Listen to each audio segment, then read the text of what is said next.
once again our online classes. So let us begin our today topic, that is differences between plant cell and animal cell. So पढ़ते हैं कहानी plant cell और animal cell के difference की. इसके अंदर क्या डिफरेंस है, अलग क्या है इनके अंदर. तो सबसे पहले स्ट्रक्चर देख लेते हैं, उससे क्लियर हो जाएगा सब. यहाँ पे प्लांट सेल है, ये इस तरीके की होती है, रेक्टेंगुलर शेप की. इसकी जो सराउंडिंग है, सराउंडिंग क्या होती है, सेल वॉल प्रेजेंट होती है. इस तरीके से सेल वॉल प्रेजेंट होती है, दिखने में ऐसे दिखती है ये. और इस साइड है एनिमल सेल, जो कि दिखने में ऐसी दिखती है, कोई सेल वॉल प्रेजेंट नहीं होती, डायरेक्ट प्लाज्मा मेम्ब्रेन प्रेजेंट होती है.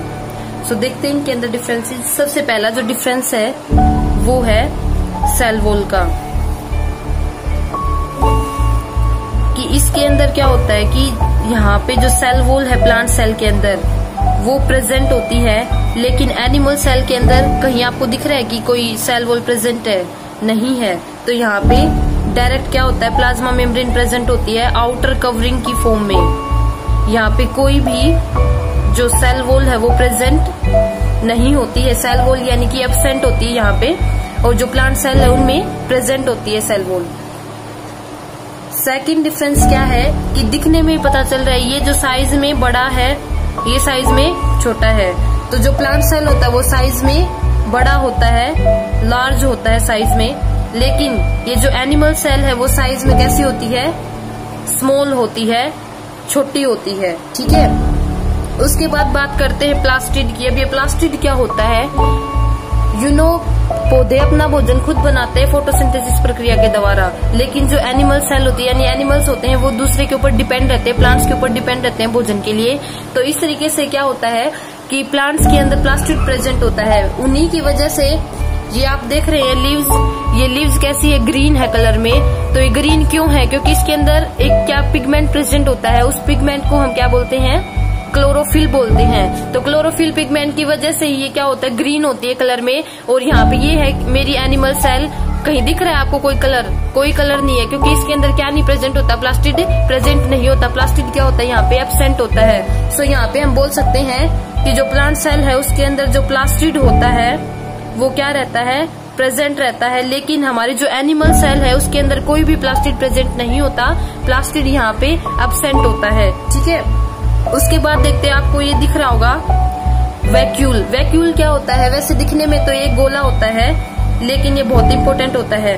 तो यहाँ पे जो प्लांट सेल है, प्लांट सेल के अंदर जो वैक्यूल होता है वो काफी लार्ज होता है. ठीक है.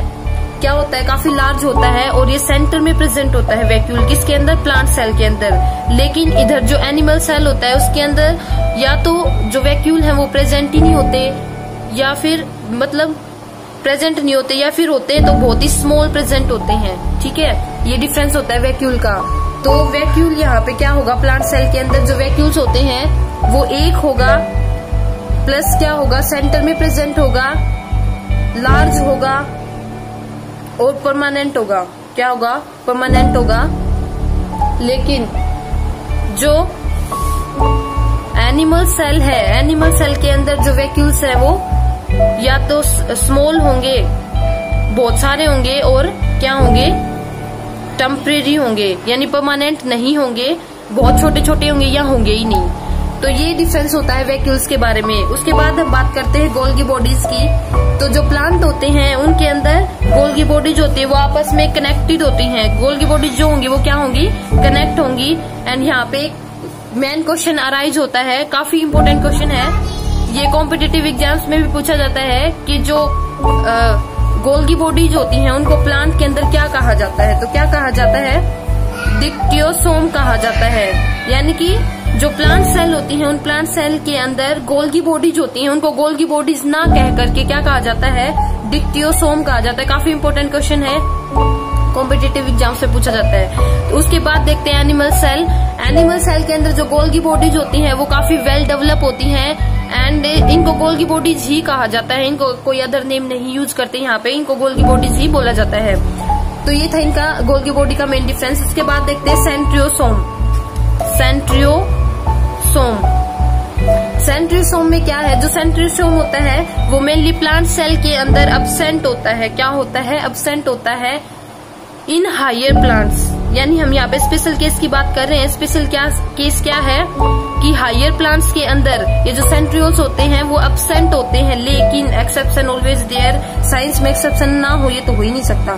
तो यहाँ पे एक्सेप्शन क्या है कि जितने भी ये अपने छोटे ऑर्गेनिजम्स होते हैं, lower plants, lower motile plants, यानी कि जो लोअर मोटाइल प्लांट्स होते हैं इनके अंदर क्या प्रेजेंट रहता है, इनके अंदर सेंट्रियोल पाया जाता है। लाइक एग्जांपल के तौर पे हम बात करें एल्गी, एल्गी के अंदर क्या होता है, सेंट्रियोसोम पाए जाते हैं, सेंट्रियोल पाया जाता है। ओके, जैसे एल्गी के अंदर भी हम बात करें क्लेमाइडोमोनास, क्लेमाइडोमोनास जो एल्गी है उसके अंदर क्या प्रेजेंट होता है, सेंट्रियोल प्रेजेंट होते हैं। ओके, और यहाँ पे यानी एनिमल सेल में, एनिमल सेल के अंदर जो सेंट्रियोल है वो प्रेजेंट रहते हैं, वेल डेवलप होते हैं, बहुत ही मेन होते हैं। ये क्या करते हैं, इनका फंक्शन क्या होता है एनिमल सेल में, सेल डिवीजन करना। क्या होता है, सेल डिवीजन करना। काफी इंपॉर्टेंट फंक्शन, काफी इंपॉर्टेंट रोल प्ले करते हैं ये यहाँ पे सेल डिवीजन का सेंट्रियोल। लेकिन यहाँ पे प्लांट सेल के अंदर जो सेंट्रियोल और जो सेंट्रियोसोम है वो हायर प्लांट में एब्सेंट होते हैं, लोअर मोटाइल प्लांट में ही प्रेजेंट होते हैं। ये यहाँ पे एक एक्सेप्शन है, ये भी एग्जाम में काफी बार पूछा जाता है, यानी कि ये काफी इंपॉर्टेंट है, मेन क्वेश्चन है।